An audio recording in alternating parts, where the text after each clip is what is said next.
Yo, what's up, dogs? I am back once again, and this time we have a movie review for the movie Sinners, directed by Ryan Coogler and starring Michael B. Jordan.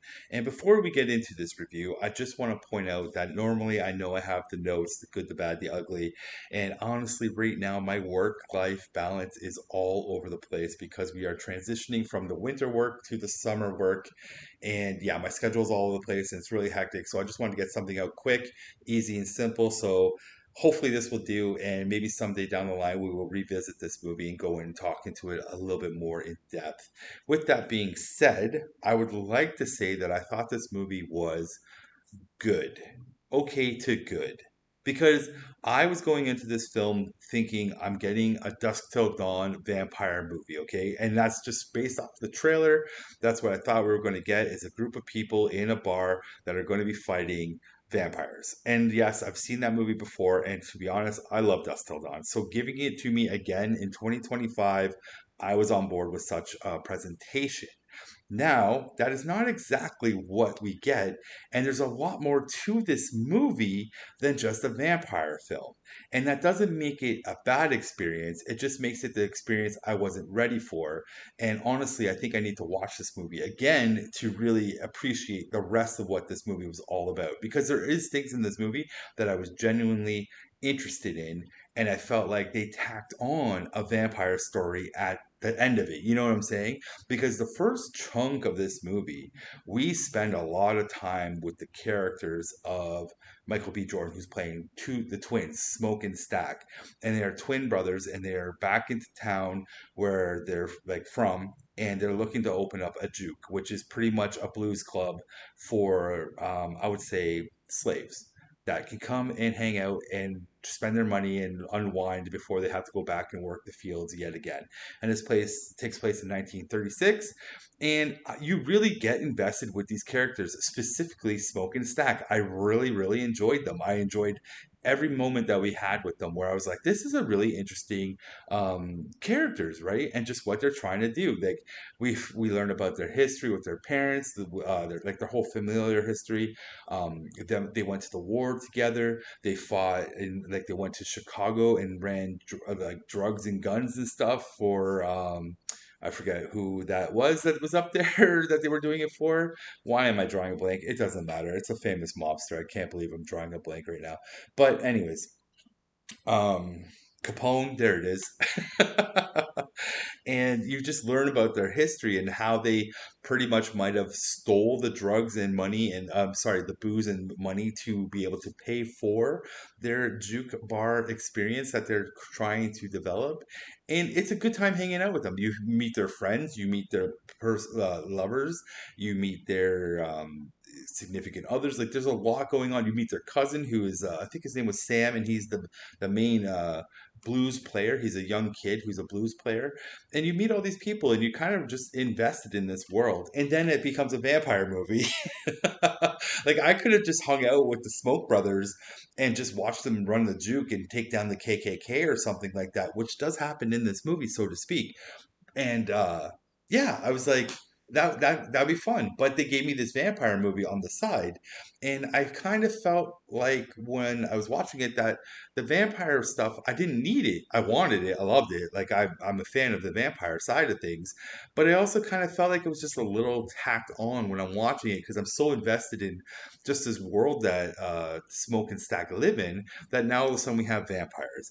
And I want to just make one point out here. They introduce these Choctaw indigenous characters that are chasing down the lead vampire, which I forget his name right now, the Irish vampire, and they're chasing him down. That's how he's introduced in this movie. It's in the trailer, and they're chasing him down. And I was like, oh my God, we have indigenous vampire hunters. This is the greatest thing Michael Kugler could have ever given me. I was so hyped in this film to see indigenous vampire hunters. And I'm going to be 100% honest with you, you don't see them again, and I was incredibly upset. I was so upset. That actually might have took this movie from good to okay for me because they teased me with these like three or four dudes that just I was like, oh my god, I can't believe that I'm getting this. This is for me. Thank you, Kugler. And they never come back ever again. We never hear from them again. They do nothing in the rest of the story. Nothing. And I was like, what a waste. But that was for me, okay? In general though, let's just quickly talk about the vampire stuff. I really do feel like it was tacked on, and I think I need to watch it again just to get, because you don't really get really too invested in the vampire stuff, and there's not a lot of vampire lore going on. It kind of relies heavily on the group consciousness of what vampires are and their rules. And yeah, it just felt like it was tacked on. But that's just how I felt with it.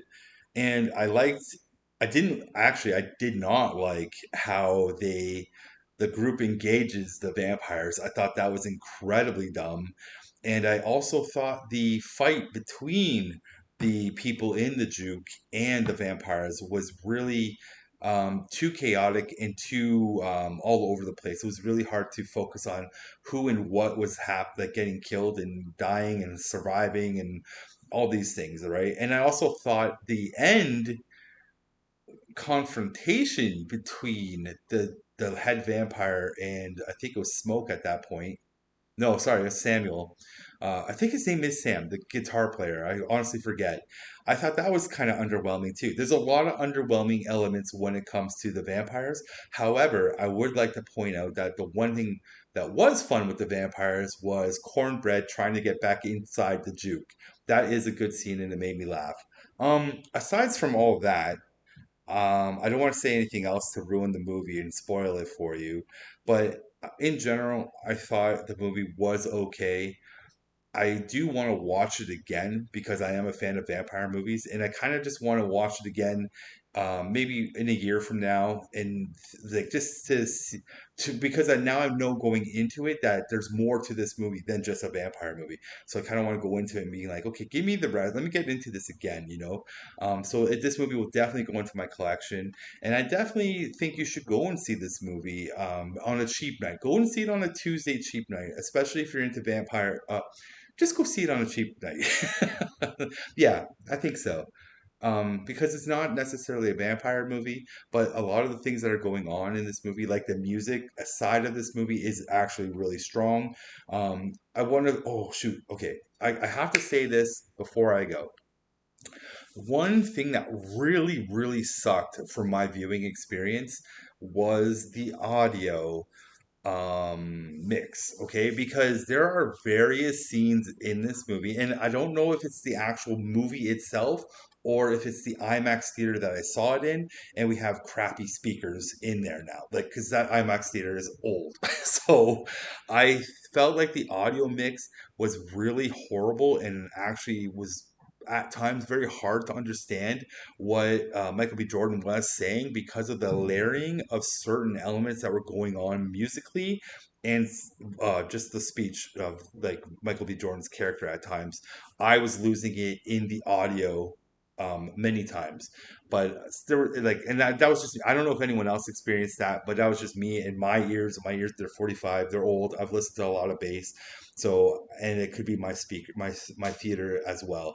So that's just something I wanted to point out that I was not happy with the audio quality going on in this film, and maybe my home theater is better. So we'll see. Okay. Anyways, that is all I have to say about this movie. Um, yeah, leave a comment below and tell me what you thought about Sinners. Hit the heart button, obviously, like it, you know what I'm saying? Hit the subscribe button, hit the notification bell, because I'm always reviewing movies and movie trailers. And on that note, my friends, it is Tuesday. I am back to work tomorrow. So you guys all have a good day. Don't work too hard. Hump day's upon us. And peace out, everybody. Bye.